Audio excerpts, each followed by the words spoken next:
Et yo les Nakamas, Alexandre, j'espère que vous allez bien les gars. Aujourd'hui tout nouveau sujet qu'on va voir ensemble du coup à travers le multivers de Fairy Tail et si la magie de Dragon Slayer n'avait jamais existé. Vous allez voir les amis en quoi le fait que cette magie n'existe pas dans une différente timeline du monde que nous connaissons déjà pourrait tout changer pour certains personnages, certains événements et surtout pour l'ensemble de l'œuvre. Vous avez été énormément les amis à me faire beaucoup de retours positifs notamment sur le premier sujet et si Lucie n'avait pas rejoint Fairy Tail, ça m'a fait extrêmement kiffer, ça m'a du coup encouragé à continuer cette série que j'espère vous apprécierez beaucoup sur le long terme. Si tu aimes Fairy Tail et forcément aussi les sujets originaux, je t'invite forcément à t'abonner, cocher la cloche et me laisser de gros pouces bleus si tu veux davantage d'épisodes et ne pas rater la suite. Et on est parti tous ensemble les amis pour le deuxième épisode du Fairy Tail multivers et si la magie de Dragon Slayer n'avait jamais existé. S'il y a bien une magie qui nous a fait kiffer tout au long de l'histoire de Fairy Tail, c'est bien celle des Dragon Slayer. Entre Dragon Force, absorption de nouveaux pouvoirs et personnages emblématiques, elle a apporté énormément de bonnes choses à ce manga et cet animé. Mais imaginez une timeline où cette magie n'a jamais existé.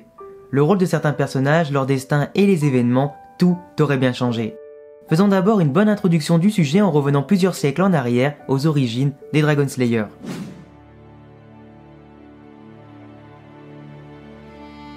Il y a 400 ans, aux origines du monde que nous connaissons, les humains et les dragons cohabitaient, ou du moins tentaient de cohabiter.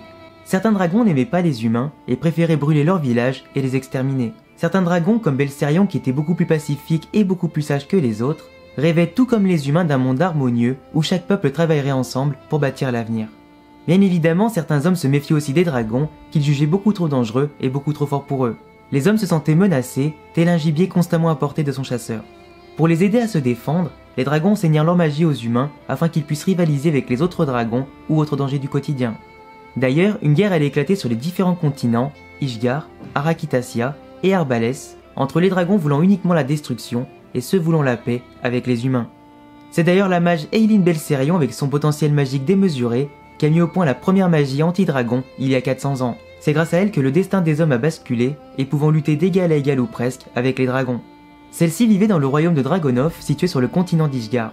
Elle a elle-même utilisé sa magie pour créer divers enchantements, en utilisant la magie draconique de son maître dragon Belserion afin de devenir la première Dragon Slayer de l'histoire.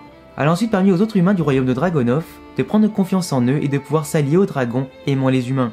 La suite vous la connaissez, car la guerre éclata entre dragons et humains, mais aussi avec les dragons qui aiment les humains. Après des siècles de déchirement, les humains ayant acquis la force de tuer les dragons ne faisaient plus la distinction entre bons et mauvais dragons.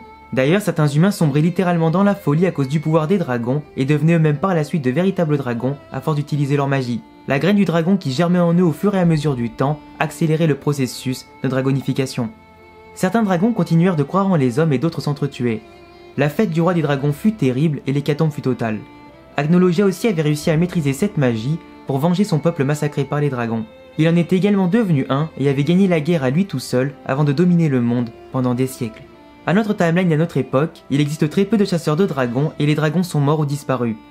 Cette magie s'est peu perpétuée et on le doit principalement au lacrima implanté dans le corps des mages ou au groupe d'enfants envoyés via la porte Eclipse il y a 400 ans. Il est temps les amis maintenant de traverser les différentes timelines et de passer au chapitre 2, les conséquences de leur disparition.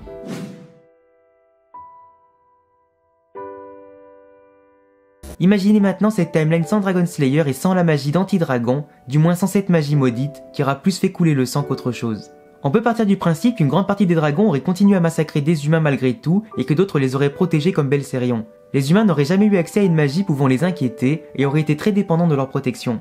Les dragons auraient donc traversé les siècles et seraient donc encore dominants et les plus forts à l'époque que nous connaissons, détruisant sûrement les guildes et l'équilibre du monde où le chaos régnerait dans la plupart des continents dominés par les dragons. Eileen n'aurait jamais subi le processus de dragonification et n'aurait donc jamais été jetée en prison par son mari en étant enceinte d'Erza et sans être constamment humiliée et torturée.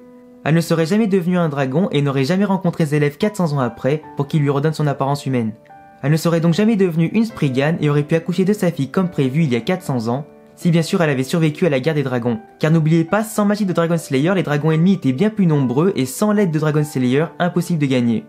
Eileen et Erza auraient donc pu mourir il y a 400 ans sans la magie de Dragon Slayer. Il se pourrait surtout que Erza n'aurait jamais connu notre époque en étant née comme prévu il y a 400 ans. Sans Erza, vous imaginez bien que Fairy Tail aurait été moins puissante et que beaucoup de batailles auraient été perdues, et sûrement beaucoup de membres actuels seraient morts. Comme sur Lytenro par exemple quand elle a vaincu Azuma qui pompait la magie des autres, ou son rôle important au jeu magique, ou contre Tartaros ou encore à l'arc d'Arbalès pour ne citer que ça. Des personnages comme Acnologia par exemple n'auraient jamais maîtrisé la magie de Dragon Slayer non plus et seraient sûrement encore dans son pays de Montes Secreta en tant que médecin, sans devenir plus tard un danger pour l'humanité. Il ne serait jamais devenu le dragon de l'Apocalypse et serait mort il y a 400 ans. Il se peut d'ailleurs que ses amis dragons seraient restés pacifiques et n'auraient pas tué sa famille et ses amis.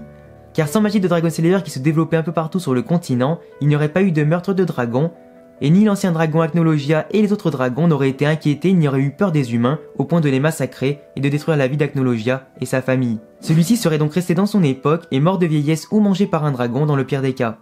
Il aurait donc tué aucun dragon de ses mains, ni détruit leur espèce et ne serait pas immortel.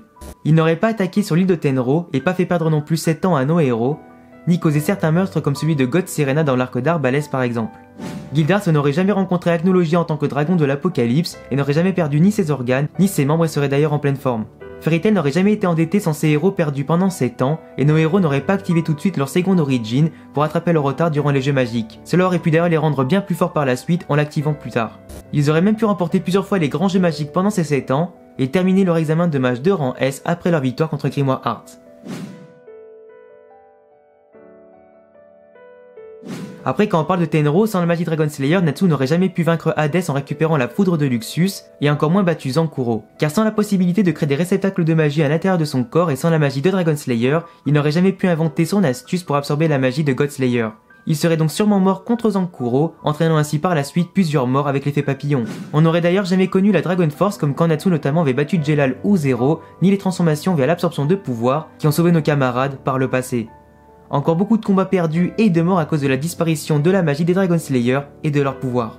Sans Acnologia, Zelef n'aurait eu peur de personne et il n'aurait sûrement peut-être pas voulu récupérer Fairy Heart au détriment de la vie de Fairy Tail. Cela aurait épargné beaucoup de vies et empêché surtout la guerre entre Arbalès et Ishgard dans le dernier arc. Après, il peut exister aussi une timeline où la magie Dragon Slayer n'existe pas et que Zelef recherche malgré tout Fairy Heart pour la puissance et pour réaliser toutes ses ambitions en changeant le monde à sa façon. Sans la magie Dragon Slayer et sans le danger représenté par Acnologia dans cette timeline, notre petite bande de jeunes Dragon Slayer composée de Natsu, Gajeel, Wendy, Sting et Rogue ne serait pas envoyée dans le futur par Anna Heartfilia et la magie Eclipse. Ils auraient été des enfants normaux sans magie de Dragon Slayer et sans pouvoir de dragon et auraient donc vécu à leur époque sans aucun problème. Ils n'auraient pas connu le monde actuel, leurs amis et leur guilde. Du coup, sans Natsu par exemple, Lucy aurait certainement rejoint Phantom Lord, car pour rappel elle hésitait entre Phantom Lord et Fairy Tail, qu'elle a rejoint grâce à Natsu. Du coup, pas de guerre entre Phantom Lord et Fairy Tail, et par exemple Jubia n'aurait jamais rencontré Grey. Sans Rogue à notre époque, et surtout dans une certaine timeline que vous connaissez, il n'y aurait pas eu de destruction ni l'arc Eclipse, qui aurait pu être évité. Wendy n'aurait donc pas été aidée par Miss Gunn, et aurait donc pas eu de lien particulier avec Jelal. Sting n'aurait pas tué son maître de Cybersooth, et aucun Dragon Slayer n'aurait rencontré son Exceed. En parlant justement des Exceed, sans les Dragon Slayer, les membres de Fairy Tail seraient tous restés des Lacrima, car pas libérés par Gajeel et les Dragon Slayer. Lily serait restée avec les siens de son côté, et Carla serait restée sur Earthland en vivant sa propre vie. Sans Lacrima de Dragon Slayer, Luxus ne serait pas devenu aussi puissant avec le temps, car sa santé était très fragile quand il était enfant. Et seule la magie puissante des Dragon Slayer pouvait le sauver à long terme ou développer ses pouvoirs. Il aurait même pu mourir très jeune de maladie à cause de son impuissance. Cobra quant à lui aurait développé une autre magie que le poison ou simplement de poison normal. Natsu aurait simplement pu rejoindre Zelef bien plus tôt il y a 400 ans et pourquoi pas libérer ses pouvoirs END au fil du temps car il n'aurait qu'une graine de démon en lui et non celle de dragon. Natsu aurait donc pu diriger la guilde de Tartaros ou alors simplement rejoindre les 12 Priganes parmi l'armée de Zelef. On aurait donc sûrement eu une histoire avec des mages sans Dragon Slayer et des dragons voulant affronter Zelef et son armée pour l'équilibre du monde. Après, si vous voulez une dernière folie dans cette vidéo, imaginez une timeline où les enfants Dragon Slayer, même sans leur magie de dragon, auraient quand même été envoyés dans le futur. Natsu n'aurait sûrement pas été à Argeon pour chercher Ignir car forcément il ne l'aurait pas côtoyé par le passé. Il n'aurait donc pas rencontré Lucy, on en revient donc à mon premier épisode du premier multivers sans Lucy, à Fairy Tail. Vous comprenez donc que sans la magie de Dragon Slayer, nous aurions eu différentes histoires, différentes timelines où le destin de chacun aurait bien basculé. Beaucoup de morts et de combats perdus et d'énormes changements bouleversants. Un effet papillon qui de base a créé le monde que nous connaissons et qui finalement l'aurait également détruit. Et voilà les gars, c'est tout pour cette vidéo, j'espère en tout cas que ce deuxième épisode de Fairy Tail Multivers vous a plu. Vous pouvez comme d'habitude me proposer d'autres sujets dans les commentaires, me proposer aussi vos propres avis, théories et opinions sur tout ce que j'ai dit dans la vidéo. N'oublie pas aussi de t'abonner, cocher la cloche et forcément aussi de me rejoindre sur tous les réseaux et de me laisser de gros pouces bleus, ça me fera super plaisir et ça va beaucoup m'encourager à continuer. Je vous remercie également aussi les amis pour avoir passé ensemble les 60 000 abonnés, j'espère qu'on ira encore beaucoup plus loin tous ensemble. En attendant, prenez soin de vous et à bientôt les gars pour une prochaine vidéo, ciao. Modo la